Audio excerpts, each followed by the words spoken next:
بسم اللہ الرحمن الرحیم۔ السلام علیکم ورحمۃ اللہ وبرکاتہ۔ بہت عرصہ پہلے کی بات ہے۔ تاشقند میں ایک غریب لکڑہارا رہتا تھا۔ اس کا نام شیراز تھا۔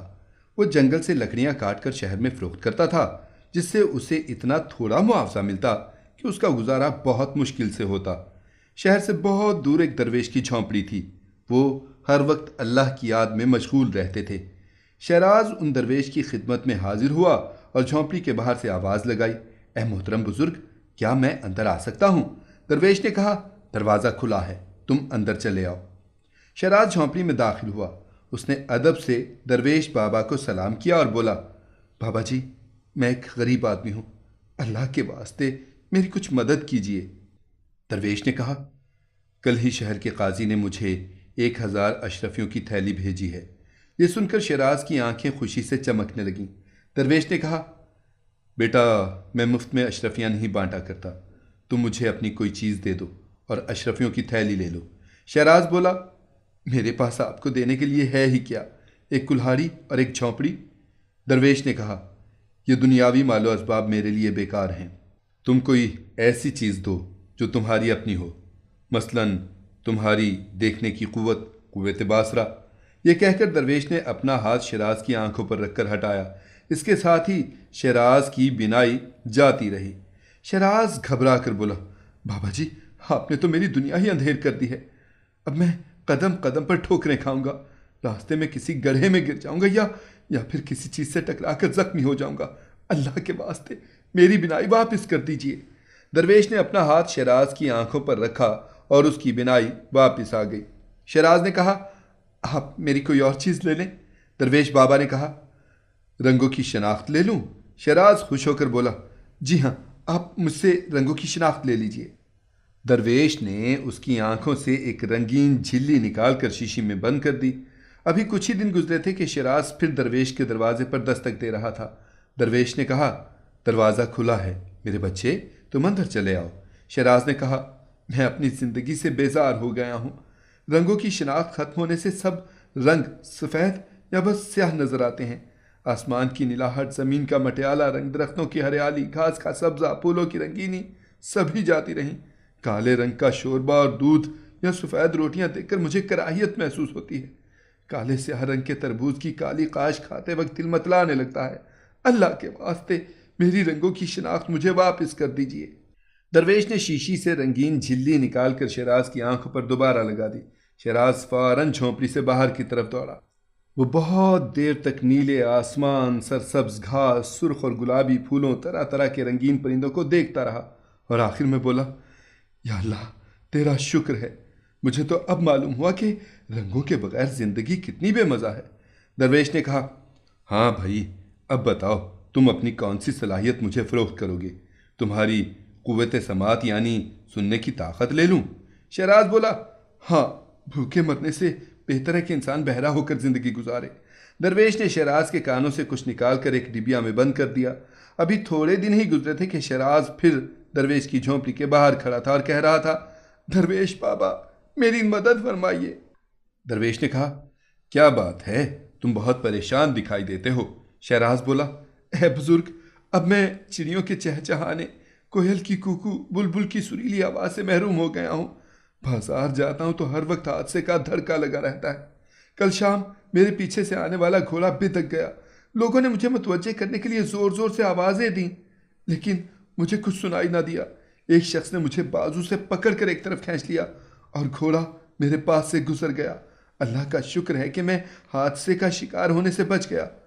آپ میری سننے کی طاقت واپس کر دیجیے۔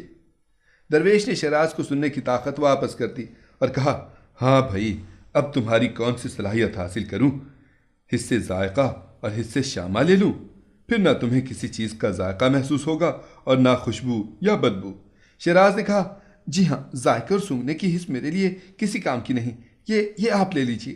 درویش نے اپنی 2 انگلیاں شیراز کے حلق میں ڈال کر کوئی شے نکالی اور شیشی میں بند کر کے ڈاٹ لگا دی۔ شیراز خوشی خوشی اپنے گھر لوٹا۔ ابھی کچھ ہی دن گزرے ہوں گے کہ وہ پھر سے بزرگ درویش کی جھونپڑی کے باہر کھڑا دروازہ کھٹکھٹا رہا تھا۔ درویش نے کہا، میرے بچے، دروازہ کھلا ہی ہے، تم اندر چلے آؤ۔ شیراز بولا، میرے محترم بزرگ، میں عجیب مصیبت میں پھنس گیا ہوں۔ درویش نے کہا اللہ تمہارے حال پر رحم فرمائے۔ شہراز نے کہا میری قوت ذائقہ کیا گئی، زندگی بے مزہ ہو کر رہ گئی۔ دال روٹی ہو یا پراٹھا کباب، حلوہ ہو یا مرغ مسلم، ہر چیز کا لطف جاتا رہا۔ پتہ ہی نہیں چلتا کہ میں زردہ پلاؤ کھا رہا ہوں یا بھوسا چبا رہا ہوں۔ پچھلے دنوں تو مرتے مرتے بچا۔ درویش نے پریشانی سے پوچھا کیوں، کیا ہوا؟ شہراز بولا میں نے سڑا ہوا کھانا کھا لیا۔ ذائقہ محسوس نہ کرنے اور سونگھنے کی صلاحیت ختم ہونے کی وجہ سے میں یہ محسوس نہ کر سکا کہ یہ کھانا خراب اور بدبودار ہو گیا ہے۔ میں شدید بیمار ہو گیا، بہت دن تک اسی حالت میں پڑا رہا، تب کہیں اس قابل ہو سکا کہ آپ کے آستانے پر حاضر ہو سکوں۔ درویش نے پھر کہا اللہ تمہارے حال پر رحم فرمائے۔ پھر بزرگ اس شیشی کو اٹھا لائے اور اس میں سے کوئی شربت شہراز کے حلق میں انڈیل دیا۔ اس کے ساتھ ہی شہراز کی قوت ذائقہ بھی صحیح ہو گئی۔ درویش نے کہا ہاں بھائی، اب بتاؤ کہ میں تمہاری کون سی چیز ضبط کروں، اس سے لامسا یعنی چھو کر کسی چیز کو معلوم کرنے کی صلاحیت لے لوں؟ شہراز بولا ہاں یہ بیکار ہے، میں خوشی سے چھونے کی حص دینے کو تیار ہوں۔ درویش نے شہراز کے جسم پر ہاتھ پھیرا اور بولا جب تم اپنے گھر پہنچو گے تو تمہاری چھونے کی قوت ختم ہو جائے گی۔ ابھی تھوڑے ہی دن گزرے ہوں گے کہ وہ پھر سے درویش کے دروازے پر دستک دے رہا تھا۔ وہ سر سے پاؤں تک پٹیوں میں جکڑا ہوا تھا۔ درویش نے حیرانگی سے اسے دیکھا اور پوچھا یہ کیا ہوا تمہیں؟ شہراز بولا حضور، اس بار زبردست مصیبت میں گرفتار ہو گیا ہوں۔ جب سے میری چھونے کی قوت سے میں محروم ہوا ہوں، مجھے یہ محسوس ہی نہیں ہوتا کہ پاؤں زمین پر رکھ دیا ہے یا نہیں۔ اس طرح میں کئی دفعہ گرا۔ ایک بار تو سیڑھیاں اترتے وقت میں سمجھا کہ میں نے قدمچے پر اپنا پاؤں رکھ دیا ہے، حالانکہ میرا پاؤں ابھی قدمچے سے کچھ اوپر ہی تھا۔ جو ہی میں نے دوسرا پاؤں اٹھایا میں سیڑھیوں سے لڑھکتا ہوا نیچے آن گرا۔ بہت دن بیمار اور زخمی پڑا رہا، اب کہیں اس قابل ہو سکا کہ آپ کے آستانے پر حاضری دے سکوں۔ درویش کو شہراز کا یہ حال دیکھ کر افسوس ہوا۔ انہوں نے کہا اللہ تمہارے حال پر رحم فرمائے۔ شہراز پھر بولا حضور، آپ قوت لامسا مجھے واپس کر دیجئے اور اس کے بدلے میں کوئی اور چیز لے لیجئے۔ بزرگ درویش نے شہراز کے جسم پر ہاتھ پھیرا اور اس کے ساتھ ہی شہراز کی چھونے کی حس بیدار ہو گئی۔ سیڑھیوں سے گرنے کے بعد اسے جو چوٹیں آئی تھیں اب ان میں درد اور تکلیف ہونے لگی۔ وہ چیخ کر بولا مجھے بہت تکلیف ہو رہی ہے، لیکن اس درد میں بھی راحت ہے۔ بزرگ درویش نے کہا اب بتاؤ کہ تم مجھے کیا چیز دینا پسند کرو گے؟ تم اپنا سایہ مجھے دے ڈالو، ویسے بھی یہ فضول ہے اور تمہارے کسی کام کا نہیں۔ شہراز خوش ہو کر بولا جی ہاں آپ نے درست فرمایا، یہ سایہ واقعی میرے لیے بیکار اور بے مصرف چیز ہے، آپ شوق سے میرا سایہ لے سکتے ہیں۔ درویش نے کہا تم سورج کی طرف منہ کر کے کھڑے ہو جاؤ۔ شہراز نے حکم کی تعمیل کی۔ درویش نے ایک تیز دھار والا خنجر نکالا اور ایڑی کے پاس سے سایہ کاٹ کر جسم سے علیحدہ کر دیا۔ پھر انہوں نے سائے کو کپڑے کی طرح لپیٹ کر الماری میں رکھ دیا۔ شہراز خوشی خوشی اپنے گھر روانہ ہوا۔ راستے میں کچھ لڑکے ملے۔ اتفاق سے ایک لڑکے کی نظر اس پر پڑی تو وہ چیخ کر بولا ارے دیکھو، اس آدمی کا تو سایہ ہی نہیں ہے۔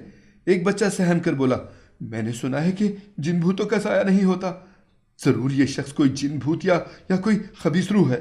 سب بچے ڈر کر چلاتے ہوئے بھاگے۔ محلے کے کتے بھی شہراز کو دیکھ کر بھونکنے لگے، وہ بھی اسے کوئی جن بھوت سمجھے ہوں گے۔ اب شہراز دن بھر اپنے کمرے میں پڑا رہتا، رات کے وقت گھر سے نکلتا اور گھپ اندھیری گلیوں میں پھرا کرتا۔ اس کے دوست رشتہ دار بھی اس کی اس حرکت پر حیران تھے۔ وہ اسے بلاتے لیکن شہراز کسی سے ملنے کے لیے نہ جاتا۔ آخر وہ اس قید تنہائی سے گھبرا گیا اور ایک دن پھر بابا کے آستانے پر حاضر ہو گیا اور لگا چیخ چیخ کر پکارنے۔ درویش نے دروازہ کھولا اور شہراز کو دیکھ کر کہا کہو کیسے آنا ہوا؟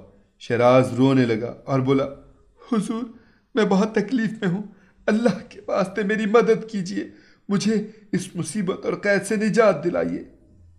درویش نے پوچھا اب کیا ہوا؟ شہراز نے جواب میں اپنی کہانی سنا ڈالی اور کہا حضور، مجھے تو اب معلوم ہوا کہ انسان کا سایہ بھی بہت کام کی چیز ہے۔ یہ وہ ساتھی ہے جو ہمیشہ ساتھ رہتا ہے، کبھی آگے آگے چلتا ہے اور کبھی پیچھے پیچھے۔ اس سے محروم ہو کر محسوس ہوا کہ جیسے ایک سچا دوست اور دکھ سکھ کا ساتھی ساتھ چھوڑ گیا ہو۔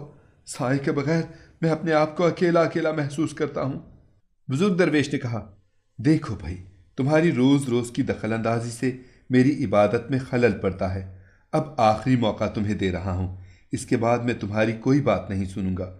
یہ کہہ کر درویش بہت دیر خاموش بیٹھے کچھ سوچتے رہے، پھر بولے، تم مجھے اپنے مسام دے ڈالو۔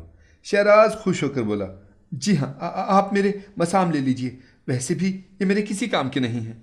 بزرگ نے ایک سراہی سے شیراز کے جسم پر پانی ڈالا اور اس کے ساتھ ہی بہت باریک باریک ذرات شیراز کے جسم سے علیحدہ ہو کر فرش پر گر پڑے۔ درویش نے ان ذرات کو جمع کیا اور ایک بوتل میں ڈال کر الماری میں رکھ دیا۔ شیراز خوشی خوشی اپنے گھر کی طرف چلا۔ ابھی وہ تھوڑی ہی دور گیا تھا کہ اس کا جسم گرمی سے تپنے لگا۔ گھر پہنچتے پہنچتے اس کی کھال گرمی سے جھلس گئی۔ کھال میں بے شمار باریک باریک مسام یعنی سوراخ ہوتے ہیں جن کے راستے پسینہ خارج ہوتا رہتا ہے۔ پسینہ آنے سے جسم کی جلد گیلی ہو جاتی ہے اور اس کا درجہ حرارت بڑھنے نہیں پاتا۔ مسام ختم ہونے کے بعد شیراز کا جسم تانبے کے برتن جیسا ہو گیا۔ گرمی کے بڑھنے کے ساتھ ساتھ جسم بھی گرم ہوتا چلا جاتا۔ اپنے جسم کو ٹھنڈا رکھنے کے لیے شیراز کو دن میں 10-15 بار نہانا پڑتا۔ وہ گیلے کپڑے پہنتا، جسم پر پانی ڈالتا رہتا، پھر بھی جسم کو سکون نہیں ملتا۔ وہ دن بھر کمرے میں لیٹا رہتا۔ شام کے وقت گھر سے نکلتا۔ شیراز جلد ہی اپنی اس حالت سے بھی عاجز آ گیا۔ ایک بار پھر وہ درویش کی جھونپڑی کے باہر کھڑا ہو کر آوازیں لگا رہا تھا، اللہ کے واسطے آپ میرے مسام واپس کر دیجیے۔ درویش نے الماری سے وہ بوتل نکالی جس میں مسام تھے۔ بوتل میں پانی ڈال کر اچھی طرح ہلایا اور شیراز کے اوپر انڈیل دی۔ شیراز بولا، حضور، اب میں اچھی طرح سمجھ گیا ہوں کہ اللہ نے مجھے بے شمار نعمتوں سے نوازا ہے۔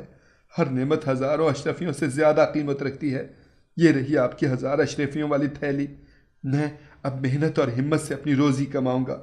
وہ جانے کے لیے مڑا، تب درویش نے اسے آواز لگائی، ٹھہرو۔ شہراز رک گیا۔ درویش نے کہا، میں جو کچھ تمہیں دے چکا ہوں واپس نہیں لوں گا، اسے اپنے استعمال میں لاؤ، محنت اور ایمانداری سے روزی کماؤ، اللہ تمہیں برکت دے گا۔ فَبِأَيِّ آلَاءِ رَبِّكُمَا تُكَذِّبَانِ، سورہ رحمان۔ اور تم اپنے رب کی کون کون سی نعمت کو جھٹلاؤ گے؟